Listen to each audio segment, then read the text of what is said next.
लेकिन स्टिल देखें अभी एक दिन है टेस्ट मैच शुरू होने में और काफ़ी टाइम है टेस्ट मैच शुरू होने में। जिस तरह की गर्मी है सारी चीज़ों को मद्देनज़र रखते हुए जो भी फिर डिसीजन लिया जाएगा वो देखना पड़ेगा यहाँ पे। और लेकिन यह है कि जो भी हमारी इस वक्त के हिसाब से स्ट्रेंथ होगी उसको देखते हुए फिर जो है वो डिसाइड करेंगे। हो सकता है कि इस तरह की पिच हो सकता है कि इस पे से थोड़ा घास कम हो, लेकिन मैं भी श्योर नहीं हूँ अभी इससे रिलेटेड। देखिए अगर एक सेलेक्टर रिज़ाइन कर दिया है तो वो भी उनका पर्सनल डिसीजन है, और जो बाबर ने कैप्टनसी छोड़ी है वो रिलेटेड है वाइट बॉल से, तो इतना ज़्यादा फ़र्क नहीं पड़ता जब आप अलग अलग फॉर्मेट्स की चीज़ें हो रही होती हैं। तो जो भी बाबर का डिसीजन है वो उसका अपना पर्सनल डिसीजन है, लेकिन वो वाइट बॉल से रिलेटेड है।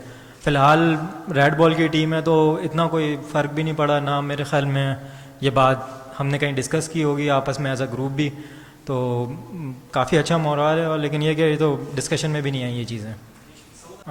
शाहिन शाह वाले सवाल में तो मेरे ख्याल में आप लोग उनको बॉलिंग करते हुए देख रहे होंगे, और जो फिटनेस से रिलेटेड सवाल है वो ज़्यादा पीसीबी आपको बता सकती है, मैं इतना बता नहीं सकता। जहाँ तक बैटिंग की बात है हम देखें, हाँ एट टाइम्स हम कहीं कहीं जगह पे थोड़ा सा स्ट्रगल कर रहे हैं, लेकिन ये है कि हम शायद उतने बड़े स्टार्ट्स को जो है ना वो कन्वर्ट नहीं कर पाए हैं बड़े स्कोर में, वो एक छोटा सा पॉइंट है तो थोड़ा कंसर्न के लिए। और क्रिकेट हम देखें, हमने हमेशा से कहा है कि हम किसी को फॉलो करते हुए नहीं क्रिकेट खेलेंगे, हम रिक्वायरमेंट के मुताबिक क्रिकेट खेलेंगे। जहाँ मैं भी जिस तरह खेल रहा हूँ लास्ट 4-5 टेस्ट में से, अगर रिक्वायरमेंट वहाँ पे तेज़ खेलने की है तो वहाँ तेज़ खेला जा रहा है, अगर रिक्वायरमेंट वहाँ पे स्लो करने की है तो स्लो किया जा रहा है। देखिए हम एक कप्तान में और एक वाइस कप्तान में मैसिव डिफरेंस होता है। कप्तान के पास बहुत ज़्यादा काम होते हैं करने को और बहुत ज़्यादा चीज़ें होती हैं देखने को बानिस्बत एक एज अ वाइस कैप्टन के। लेकिन ये है कि इतना ज़्यादा कोई फ़र्क नहीं पड़ता, लेकिन कप्तान के पास ज़्यादा चीज़ें होती हैं देखने के लिए। देखिए जो सीरीज़ गुजर गई हम अच्छा नहीं खेले, लेकिन ये कि वो जो पास्ट हो गया, लेकिन अब जो आने वाला है हमारा पूरा फोकस उस पर।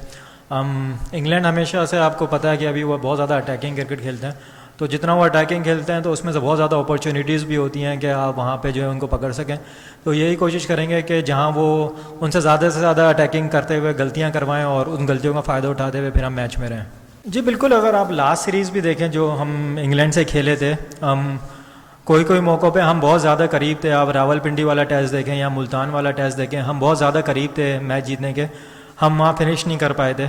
तो मैंने वही बात की कि जब जिस तरह इंग्लैंड क्रिकेट खेलती है तो बहुत ज़्यादा अपॉर्चुनिटीज़ देती है आपको जो है ना वो मैच में रहने की, जितना वो अटैकिंग खेल रहे होते हैं। तो उसी का फ़ायदा उठाते हुए बस हमें इस बार मैच फिनिश करना है और सीरीज़ जीतनी है इंशाल्लाह। देखिए जो स्ट्रेटजी होगी वो तो जाहिर सी बात है ऑन द स्पॉट बनानी पड़ती है, सिचुएशन के मुताबिक बनानी पड़ती है वो किस तरह खेल रहे हैं। लेकिन आपने बिल्कुल ठीक कहा कि मेरे ख्याल में कि यहाँ पे आपको शायद रिवर्स स्विंग भी देखने को मिलेगी जिस तरह का वेदर है और अगर जिस तरह की पिच पर तैयार होती है तो उसमें। लेकिन देखें अगर एक टीम इतना ज़्यादा अटैक कर रही है तो उस पर भी अगर ज़्यादा ओवर अटैक कर दें तो मैं समझता हूँ कि एक चीज़ बहुत समझ में नहीं आती। लेकिन यह है कि अगर वो इतना अटैक कर रहे हैं और हम उसी में उनको आउट कर सकते हैं तो बानिस्बत वो ज़्यादा बेहतर है। देखें उनका भी इतना कोई एक्सपीरियंस बॉलिंग या यूनिट नहीं है, लेकिन यह है कि वो एक सर्टेन प्लान के थ्रू खेलते हैं, सर्टेन चीज़ों के थ्रू खेलते हैं। तो बस इतना कोई ख़ास वो नहीं सोचा उनके बारे में, कोशिश की है कि सिंपल रखेंगे अपनी चीज़ों को और जो अपॉर्चुनिटीज़ मिलेंगी उसको कैपिटलाइज करेंगे। मेरा तो ख्याल है पहले आपका सवाल शायद गलत है, शायद 23 में जीते हैं हम श्रीलंका में। होम की बात की है।